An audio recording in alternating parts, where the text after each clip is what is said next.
bayaran mag-studio ba dito ngayon? Itong pitak ko. Natin may pula na yan.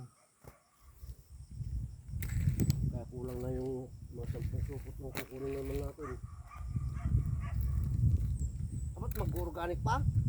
Hindi mo po. Hindi na. Mahal na kayo ay.